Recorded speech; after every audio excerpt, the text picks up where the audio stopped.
Welcome to the Voice of Retail for the week of April 1st, 2019. I'm your host, Michael Loblaw, and this podcast is brought to you in conjunction with Retail Council of Canada and sponsored by Stream Commerce, North America's fastest growing Shopify Plus agency. Learn more at streamcommerce.com. In this episode, an exclusive interview with Peter Housley, Chief Revenue Officer for Vancouver-based Indochino, talking about performance marketing, the simple genius of the showroom, and managing a team through hyper-growth cycle. Next, part 2 of my interview with e-commerce merchandising veteran Lauren Freedman, president of the e-tailing group. But that's not all. On my whirlwind trip to Vancouver this week, I had the opportunity to grab lunch at Nordstroms with Andrew Cherwenka, digital and e-commerce strategy and usability guru, on his new adventures and insights in the Western Canadian market.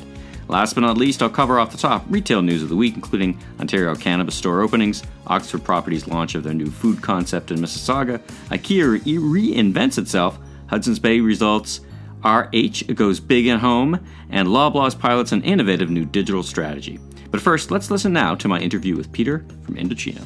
Peter, welcome to the Voice of Retail. Thanks for joining me today. Great to be here, Mike. It was great to catch up in Vancouver recently. As a friend of mine said, peak bragging days in Vancouver with the weather being so nice and no rain and so kind of crappy in Toronto. So it was such a treat both to enjoy the weather and to catch up and enjoy your company. Well, it's hard to believe we were actually both, digital pioneers 20 plus years ago with the advent of e-com, first hitting retail many moons ago. And of course, it's just evolved 1,000-fold subsequent to that time. But it was great to see you.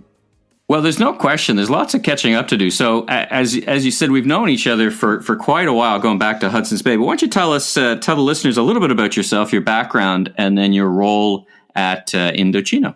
Yeah, absolutely. I mean, I'm a marketer by trade. I spent my first career years learning the tools of the trade at Procter & Gamble, and I think I was kind of trained but not molded by that environment. And I was always super excited by ideas.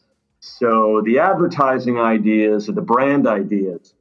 With that in mind, I spent a number of years in the agency world, working on some pretty prestigious brands, Pepsi, Nissan, and really sort of honed my idea of brand and, how to accelerate brands.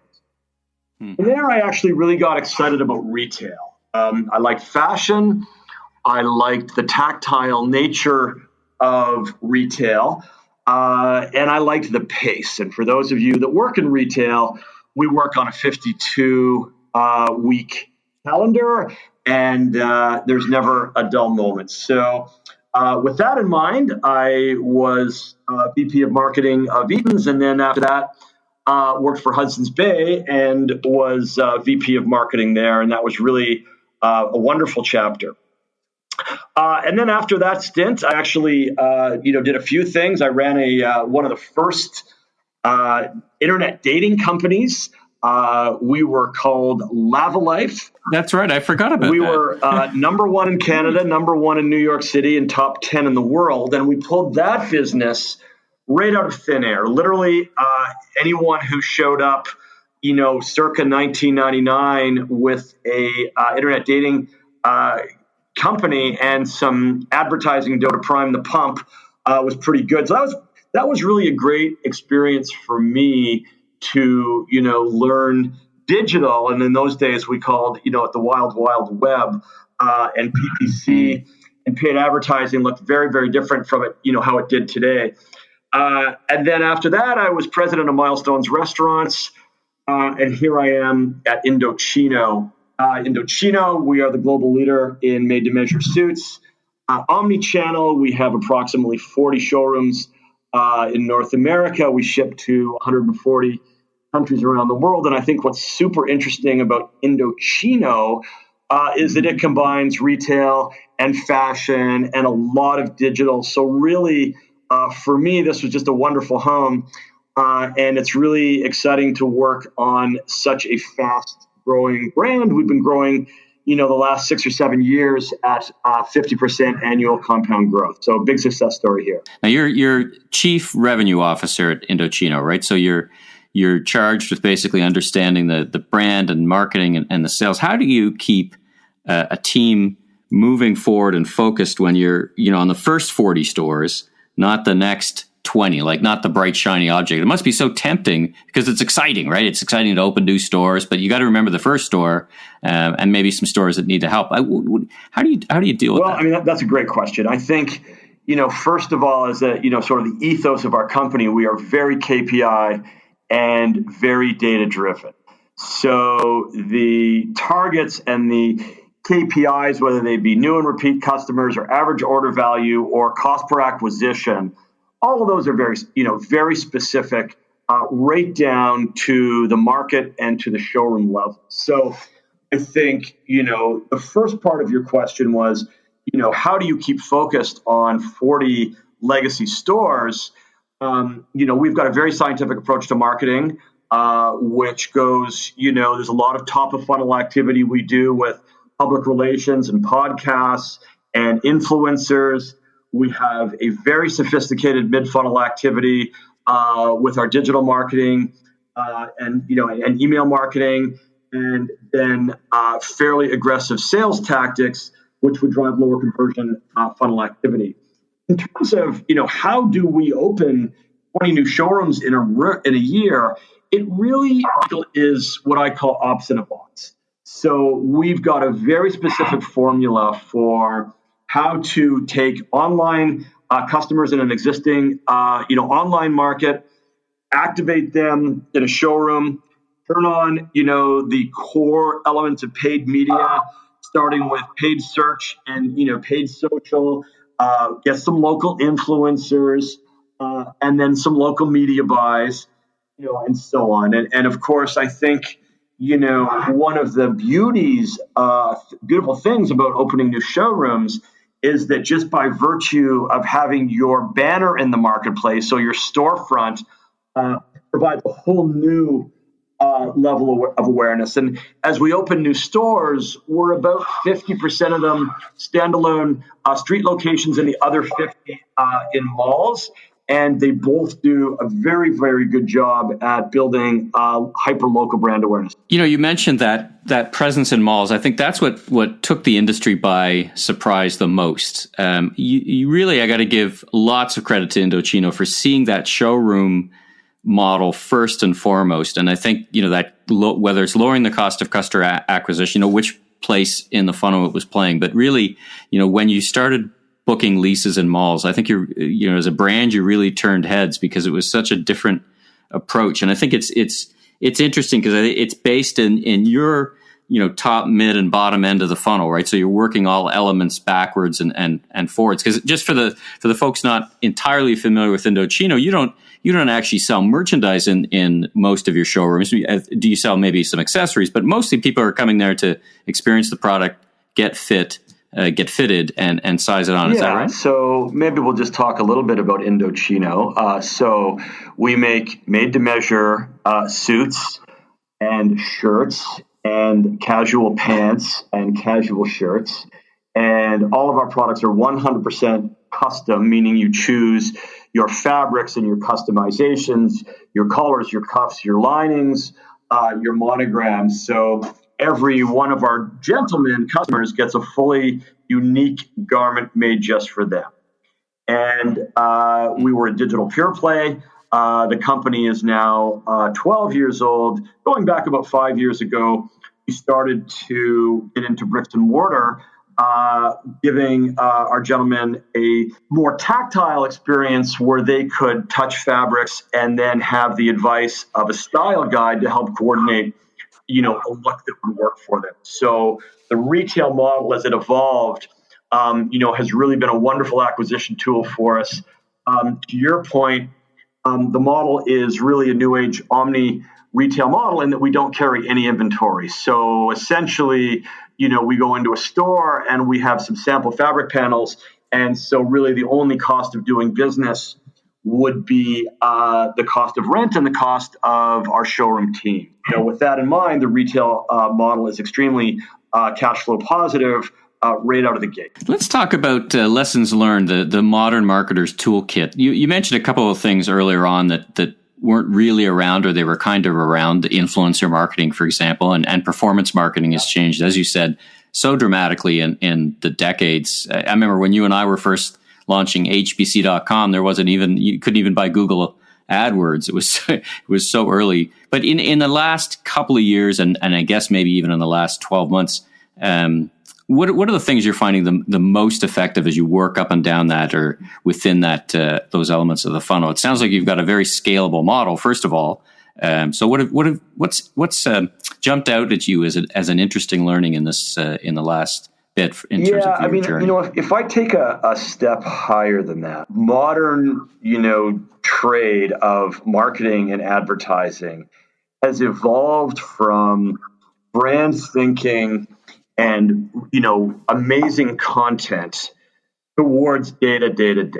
The attribution and how you're tying back the marketing channel performance, whether it be science on the customer journeys and the different personas, and kind of what those journeys are looking like to get conversion, detailed, diagnostics on, repeat behavior and lifetime value.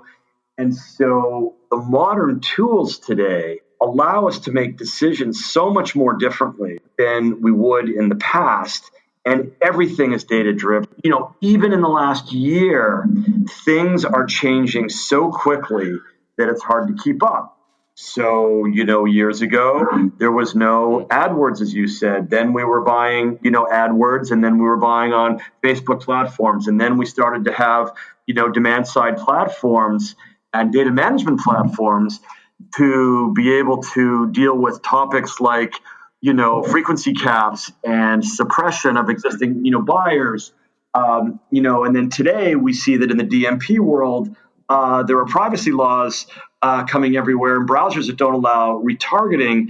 So really navigating the digital trends, staying current, leveraging the latest data and attribution tools available becomes a very sort of data-specific role. And to me, that's really been exciting to sort of witness. Well, you've really come, I wouldn't say full circle because it's not an accurate representation. You've built like a Tetris game, a skill set that started at very brand focused into retail and now data, and they're kind of cumulative, right? You really reflect the evolution of marketing, I think. So in the last kind of couple of questions, I'm really curious about what tips you might have for retailers who are maybe beginning, if not beginning the journey of being data centric in their marketing platforms. But, you've gone through, as you alluded to, you're always looking at new tools. There's a tyranny of choice out there. There's a million things you can do. And you could probably spend a full-time job just looking at new tools and taking people's requests to do proof of concepts. So what tips do you have for retailers out there who are maybe not as advanced in this journey as Indochino? I think that's a well-phrased question. I mean, I think all of us as curious, marketers and leaders and business people want to stay current. And so we always want to continue to do research. And the interesting tip might be the vendors themselves are so knowledgeable and have so much to share. So, if you have reps at the Facebooks of the world and the Googles of the world and the Salesforce.coms of the world and the Adobe Analytics and so on, it's amazing how much time and attention and thought leadership they can help to craft strategy. Secondly, I think, if you're thinking about data, you really do need to know, your numbers, in marketing. So, how much am I spending on marketing? What is my cost per new customer? What is it costing me for a repeat customer? What is their lifetime value? Those simple metrics have not changed in the world of direct response advertising probably for 100 years. Those are all principles that anyone who had any kind of a direct marketer would intuitively know. So, in order to make your marketing profitable, you want to assume you're acquiring a customer for less than the lifetime value, at gross margin that you're making. And so as long as your acquisition cost is well below your gross margin of your customer, and then you really can scale it infinitely. Maybe just sort of more of a personal, philosophy or a tip. I would say as a marketer, be brave. take risks and fail fast, and recognize that there are a number of tests that you're going to do, in business in a lifetime, even in a single job. And if you don't take risks, you won't succeed. And if you don't fail, at some things, you also aren't taking enough risk. I've always been a little bit of a cowboy in marketing. I've made a few mistakes, but I don't think I would change anything. Last question. You mentioned the resources that are out there from vendors. I've got, we have vendors of all sizes that listen to the voice of retail. What tip would you give to a small vendor who wants to get your attention? They've got an innovative product, or at least they think they do. How do they approach you? How do they approach Indochino and say, hey, I've got something I think that is different? Or advice would you give a small vendor who wants to get noticed and thinks they have a solution for it? Let me start with sort of a recap of the pet peeve. So there are so many startups that put a shingle on their door for, we're in digital analytics, we're a paid search company, we are a marketing automation company, we're a new, Facebook implementer, Facebook marketing partner. And what I find is I probably get 20 or 30 cold call emails a day to say, hey, Peter, we've looked under your hood. We see you're, the chief marketing officer or the chief revenue officer at Indochino. Looks to us like your AdWords are configured completely incorrectly, so we can help. How about we hop on a call next Thursday? So many of these calls where I don't know them, they don't know me, they don't know what problems I'm even trying to solve. I don't even know how to respond to them. Very often I ignore them, but I try to be polite and get back to most of my emails. So, the answer to your question is, I think there are, a number of trade shows where, startups can actually pitch their services. But, really, Michael, and I think probably, you and I have both been in sort of biz dev roles, over our careers. It really starts with relationships, right? So, you've just got to make relationships with former colleagues and clients, and you've got to start understanding what needs a business had, and then hopefully you can make a relationship and find an unmet need for a potential client. But it's not easy. I really appreciate you taking the time to have this chat, and if I can speak on behalf of the industry, it's great to have you back. We lost you for a while, so to speak, when you went to Milestones and when you went into to other ventures. So it's great to have you back in the retail industry. We love as an industry to keep great people and hold on to them, and you're a testament to that. So thank you, I guess, on behalf of the industry for being part of it and really for taking the time to chat with us today. And I wish you all the best and success. We'll check in with you later in the year. I'd love to hear how things progress, and I look forward to catching up with you in person. Wonderful, Michael. Thanks very much for the kind words. And we will look forward to dominating the menswear industry going forward. All right, let's jump right into the second half of my interview with Lauren Freedman. We start talking here about research from Weisplum that talks about the difference of satisfaction between consumers' digital experience and in-store experience. Let's talk about that 46% number that kind of jumps out at us as the expectations. And I want to ask you in the context of when you talk to merchants, how you guide them or give them some advice, because clearly half the people or more than half the people are not entirely happy with the fact that they have this wonderful web experience. They're ranking in an 8.5 or a 9, or in terms of mobile a 10, but then they get to the store and it seems like they're having a not dissimilar experience that they had 20 years ago. Is this the main fulcrum point now where you would advise merchants and retailers to put their emphasis and investment of time and treasure? I think that the store-based piece is very interesting. I think it depends. First of all, it depends on who you are, and what level of store and real estate that you currently hold. I thought it was interesting in the Canadian research that it didn't seem to have as much traction for buy online, pick up in store. Like the numbers that I'm seeing on our end, for a lot of people are like 40 to 50% of the orders are picked up in store, and yours were like much, much lower. So it seems to me like the opportunities at retail, of course, they're always about the people, but then that harkens me back to, oh my God, 100 years ago when I remember, I think I was at the May Company, and I remember the CEO saying something like, well, you know, we pay these people, it wasn't $5 an hour, but, you know, in effect, we pay people $10 an hour. They work here for 4 months, and then we're supposed to train them in all this technology. So I think part of the challenge is the training, the culture of the experience, also the use of technology smartly within the store. So if you're in an environment where people have mobile POS, but they don't deploy it, versus say you might be in a Sephora and, you know, they pull it out and you're efficiently in and out of the store, you know, curbside pickup. So there's all these kinds of things that I think are opportunistic. And it seems like what's happening is that, and this kind of answers some of your other questions too, is that you have sort of this haves and have-nots, where you have these large companies who are really making huge investments, like the Walmarts, the Targets, the Home Depots, into technology, even Best Buy, you know. And so you've got those people being very aggressive, and it seems like then you have a lot of the other stores who are falling behind, and, you know, every day is a new bankruptcy, it seems like. So I think it's important that we kind of look at these experiences and try to make them consistent, but also not just making them consistent, but making them opportunistic for the channel, like doing what the store does well and really giving people an experience and a reason to show up. And I think that's going to be critical to keep a lot of these stores, you know, going in the right direction.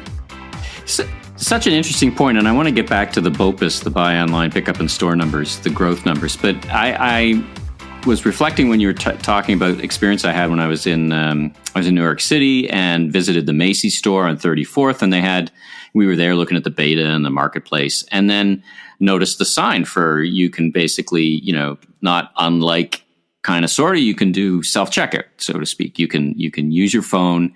They got an app, download the app, and you can shop. But then you had to take your merchandise to the counter to check in. And it felt like you had to do that because a lot of them had security tags on it. So it's interesting where some brick and mortar retailers can try to do things. But as you said, the fundamental structure of department stores or retailers kind of gets in the way. But I gave them props for trying, at least. It wasn't a bad experience. But again, it wasn't the shop it like you stole it Amazon Go experience either. So it'd be interesting to see how consumers react, understanding those kind of core limitations. Have you ever tried, by the way, either the Amazon or that Macy's experience? I've tried the Amazon. I have not tried the Macy's experience. And certainly the Amazon, I understand, but it's also a really finite number of SKUs, you know, at the end of the day. Yeah. And such a small footprint. So I think the challenge is for these large footprint retailers. And I think another interesting aspect of it is a lot of the stores, I mean, you can think of plenty of the Canadian ones as well that I know I've been in, where it has an old footprint, and it's almost like you now have to retrofit the experience to what the needs are for today, which is not that simple, and kind of turning a lot of these stores around. So I think that becomes challenging as well. But I think anything that people can do, it has to also be practical. So kind of like your example on the Macy's site, it's like, am I going to want to walk over and deal with it when I don't work in the industry? You know, is there something that, is it beneficial? Is it an experience? I mean, another thing that I thought was interesting is how services are now being sold more. Maybe this is kind of an online, offline example, but I did something on how services are being sold, like installation and home repair, and, you know, more digitally being sold online, or people having the option to book an appointment online and to go in store. And the number one category for that was automotive, which I thought it would probably be beauty. So again, there's ways that I think the channels can work together that really are fairly simple capabilities. I don't know that it always has to be the sexy. I think sometimes it's the time savings and the efficient that are really much more powerful. And even I did a Target drive up one day. I decided I would test that.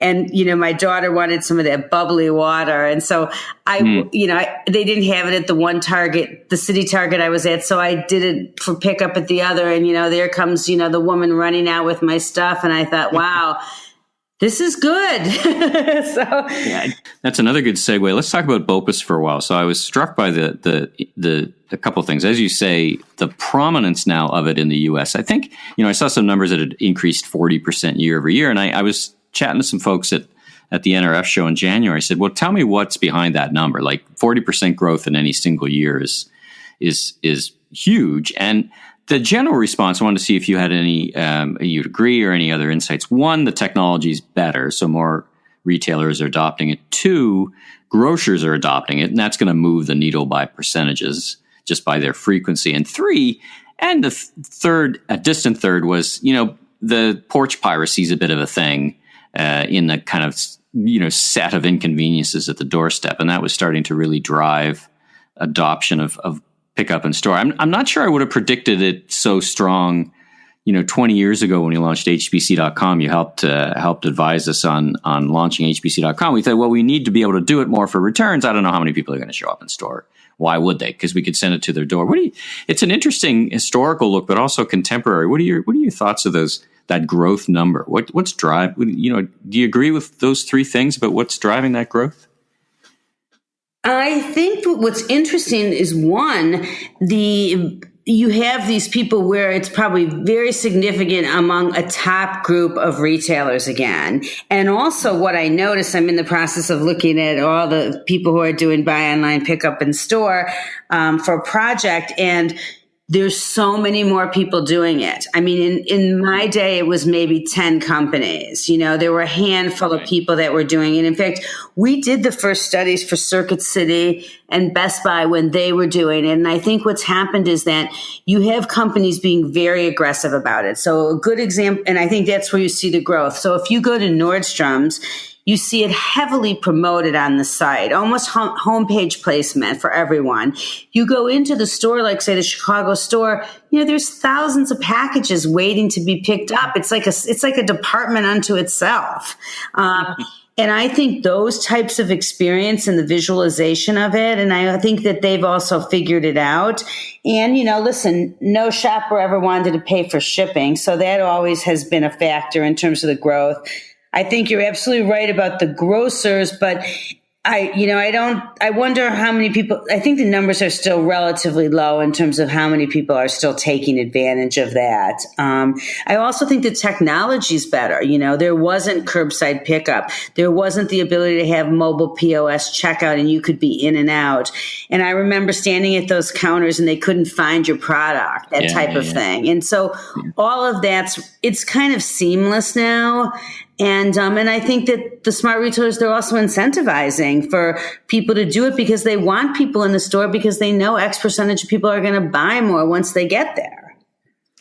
Well, and it's a great point because I often tell my clients, in addition to all the reasons you should be doing it because customers like it, it's tough these days, as you know, to drive incremental footsteps into the store. And this is a good one. Whether you're a franchise organization or other, if you're pulling from the store or just delivering to the store, at least you get the footsteps in the door swings open. You've got a chance to upsell or cross-sell, or you've just got a chance to increase traffic, and maybe that'll result in something, maybe it won't, but it's a tactic that feels like its day certainly has come. So it's fascinating to watch from again, how much it's evolved. I think another thing to the point that's really important here, and I noticed it in your research as well, is that the customer wants to make sure their store visit is worthwhile. Like, people don't cut anyone any slack. They're not going to cut the retailer any slack. So I think there's so much more usage of the product locator, and that's kind of the plumbing behind buy online, pick up in store anyway. So in the early days, much of that was not available, and they kind of winged it. And then, if you ever, we all worked in retail, so we know there's no such thing as an accurate retail inventory. And as a result of that, they want to make sure their visits are right so that access to, is the product available at the store I want to go to that is, to me, is so critical. It's like the, fundamentals and the foundation of so much other functionality. This has been such a treat for me to catch up and touch base. We'll have to do it again. I'll get you back on the show. We could probably talk for a couple of hours, but this is such a nice, quick touch with lots of great information. Tell me how, if people want to reach out to you directly, how they can get a hold of you. Sure. LF as in Lauren Freedman at e-tailing.com. That's probably the best way. And your book, I just checked, is still available on Amazon. So I have my signed copy. I'm not letting go of that one. But if anyone wants 2018, it's still so relevant. Lauren, thanks so much for joining us. It's been such a treat again to chat with you. And we look forward to catching up with you again soon. Sounds great, Michael. Always a pleasure.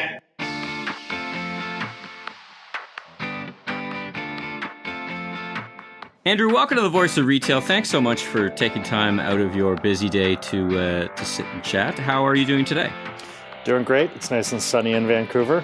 So why don't we start with a little bit about yourself, your connection to retail, and what brought you out to settle in Vancouver and what you're doing out there now. So I'm a husband, I'm a father, I'm a competitive rower, poker player, a dog dad. I'm many things. I'm also a very big lover of retail. I've been in retail for most of my adult life. I started selling shoes and skates when I was in high school at Collegiate Sports, if you remember them. I started on the shop floor, and I have been in retail on and off ever since from many different perspectives. I've been a tech vendor selling social media platforms, selling analytics technologies.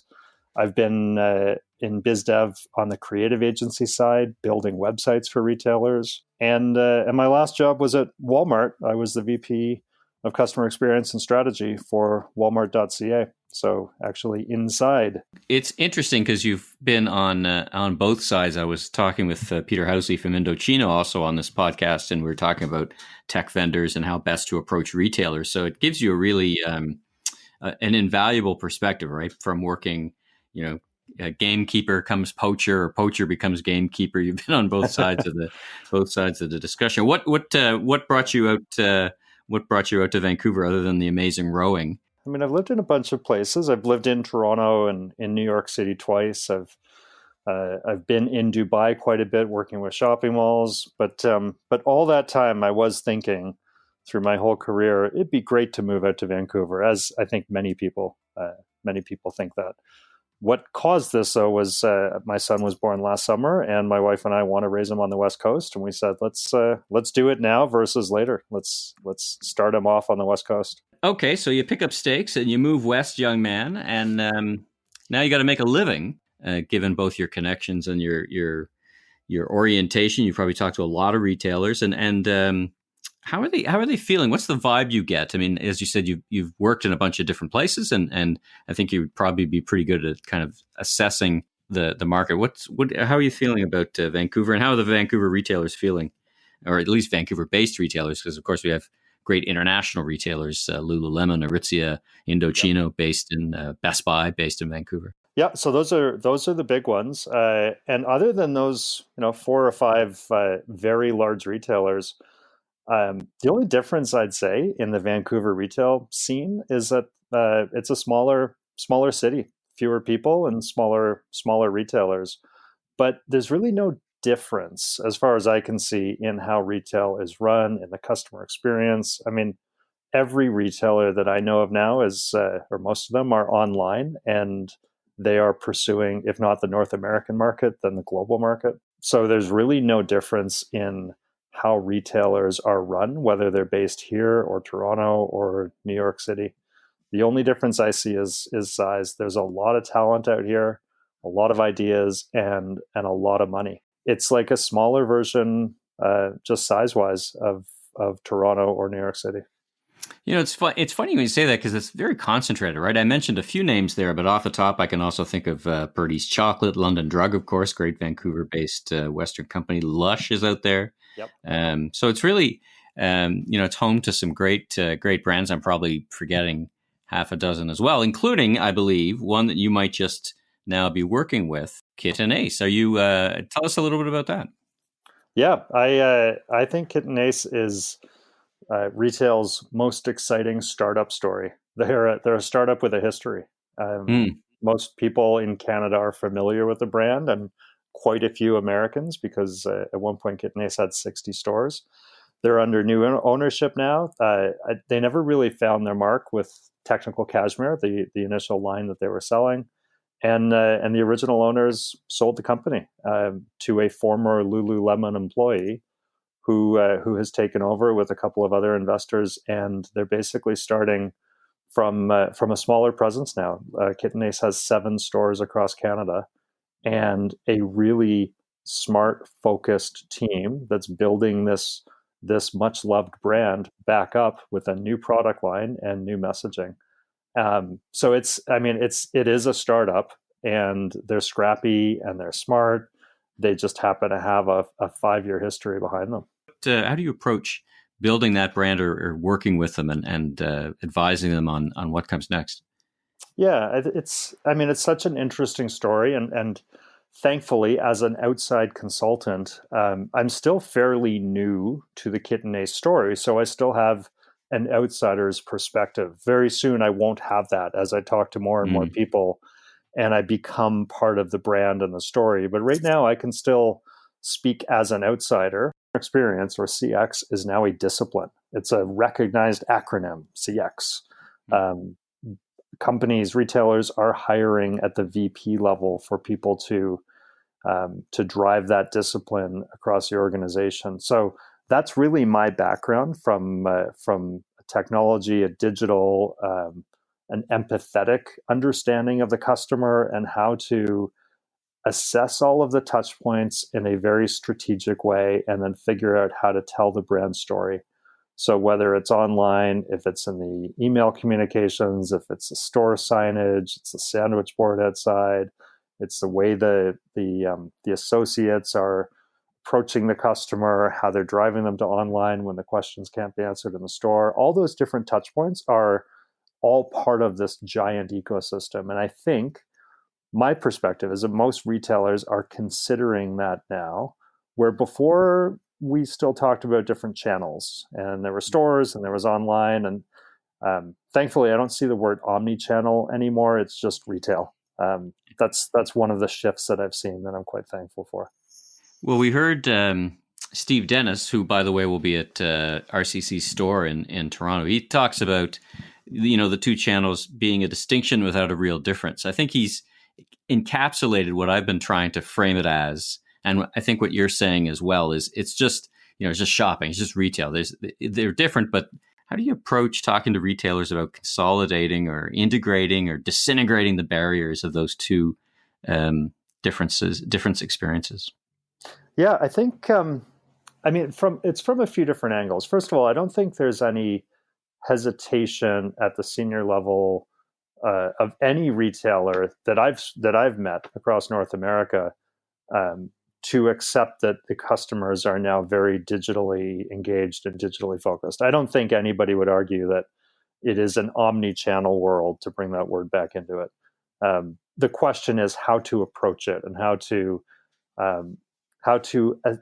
assess all of the many different touch points and tie them all together. So if the question is how do the question years ago would have been how do we convince executives that it should be one experience? I don't think that that's a question anymore. It's an assumption.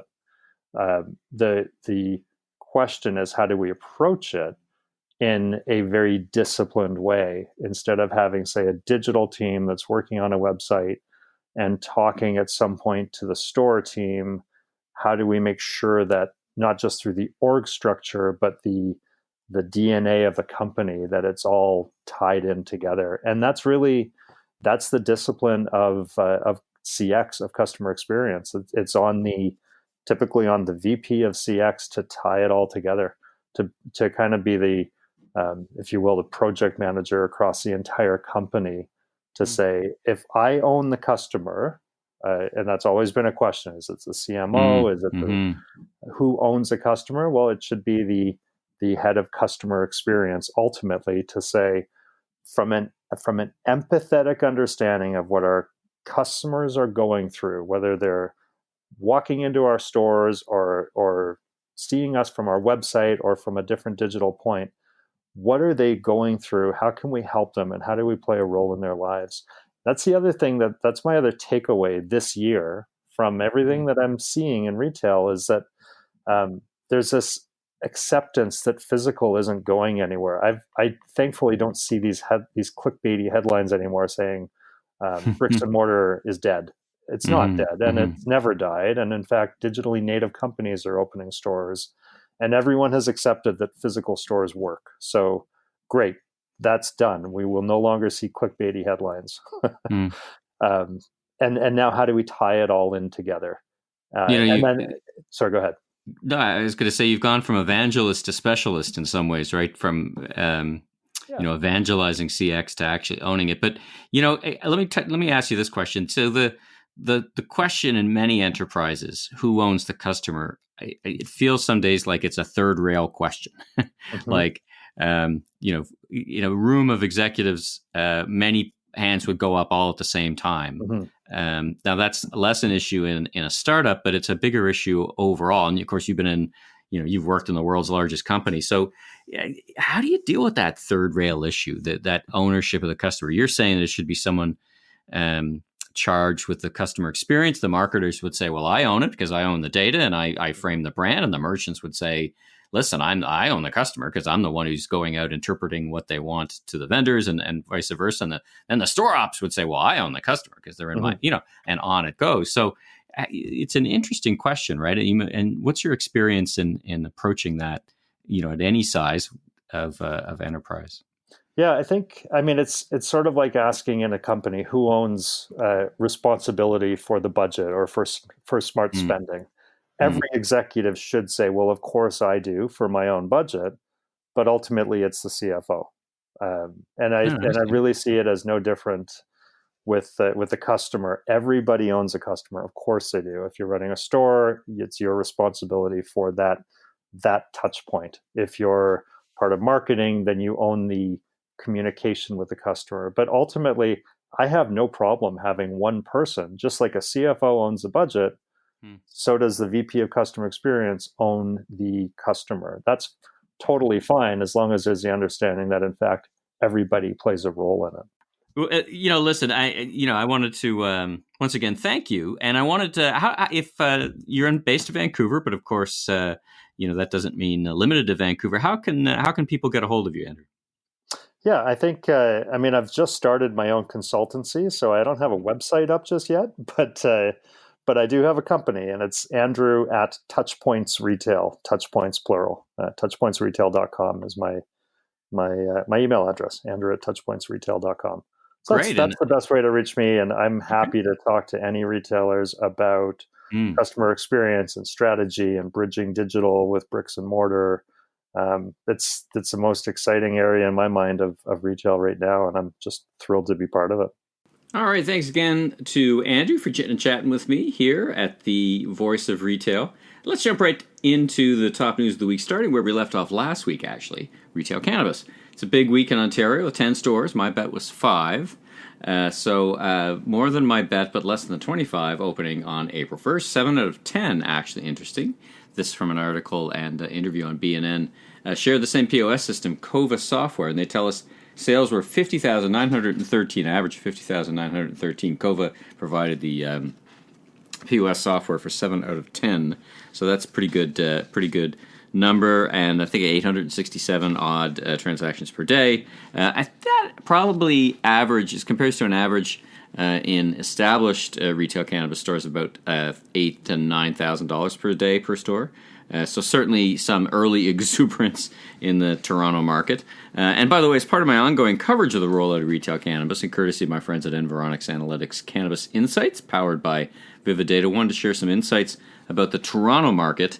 And again, we see this in other markets we talked about yesterday, last edition. We see vaping very popular, 28% more likely in the Toronto market, and that compares to Vancouver. And I was in Vancouver as well this week, as you may have figured out, and visited the retail cannabis stores in Vancouver. I was at City Cannabis, really nice store on Robson Street, actually not just up the street from the Indochino head office. Vancouverites, 19% more likely to be vaping. So vaping still popular amongst both, and 23% in Vancouver more likely to be used as recreational versus recreational / non-medical. So lots of great data to be had from Environics. So we'll continue to Environics Analytics. We'll continue to look at that as the days and weeks unfold. So anyway, kick off to retail cannabis in Ontario. It's here. It's finally here.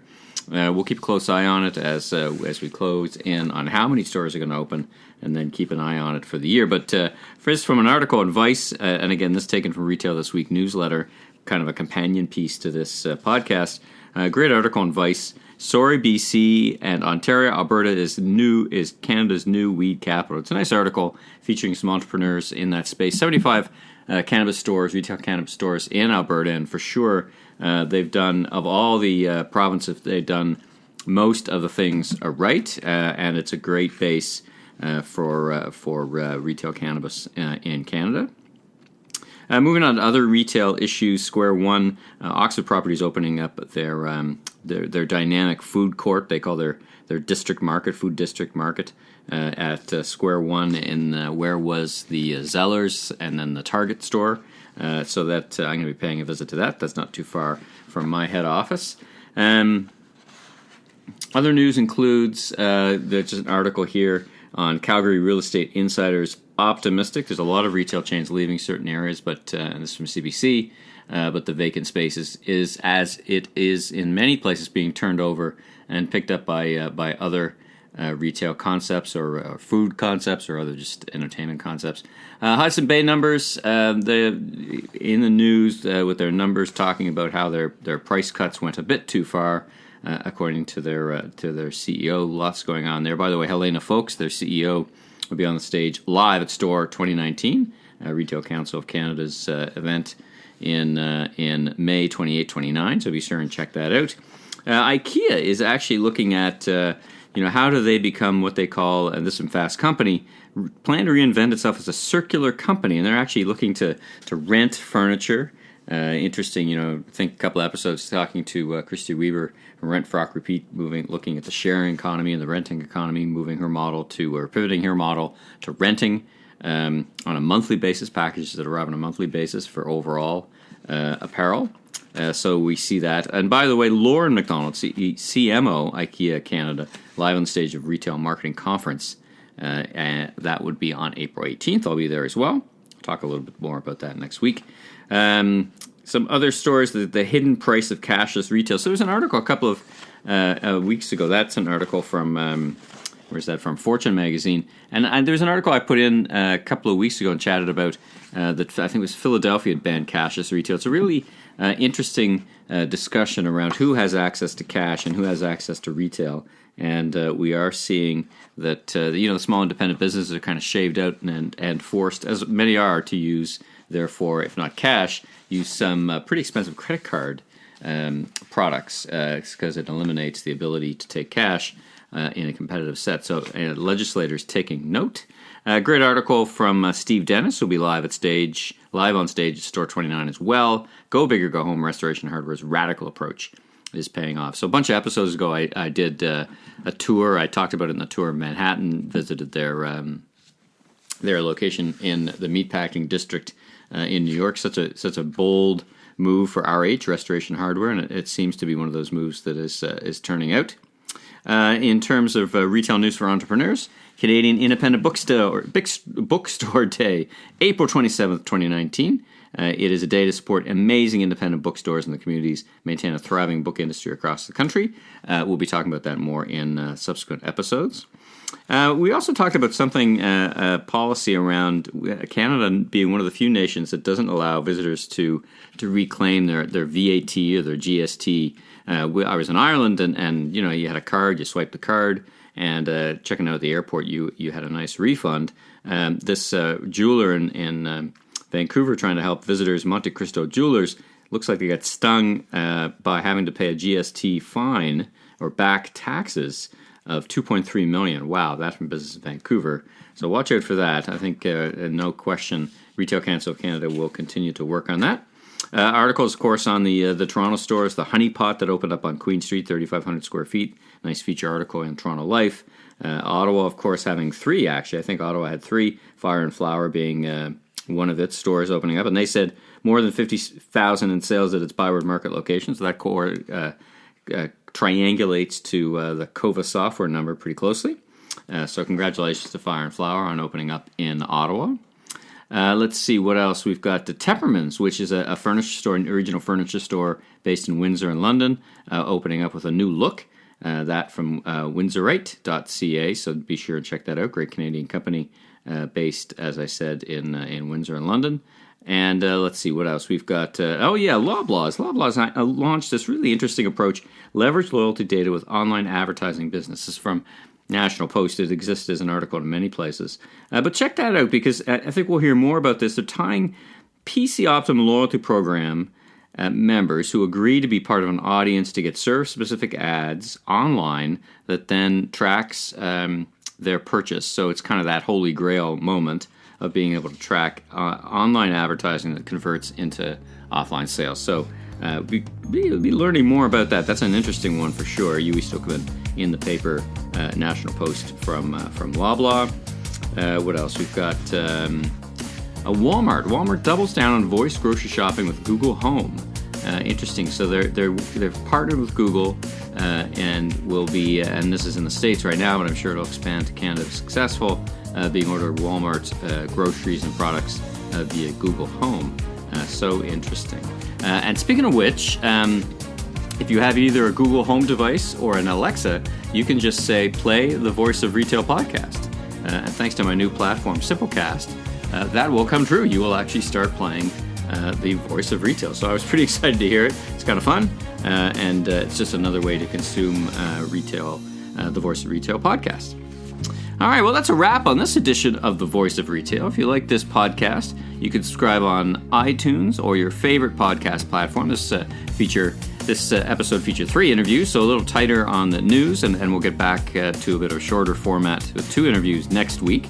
I'm Michael LeBlanc, founder and president of ME LeBlanc Company. You can learn more about me on meleblanc.co or, of course, on LinkedIn. Join me again next week for a feature interview with Danielle Brown, CMO of Nix and RCC's 2019 Retail Marketing Award winner, and Jesse Michael, Managing Director North America at Stocard, who will talk to us about their innovative mobile loyalty app focusing on increasing foot traffic to retailers in Canada.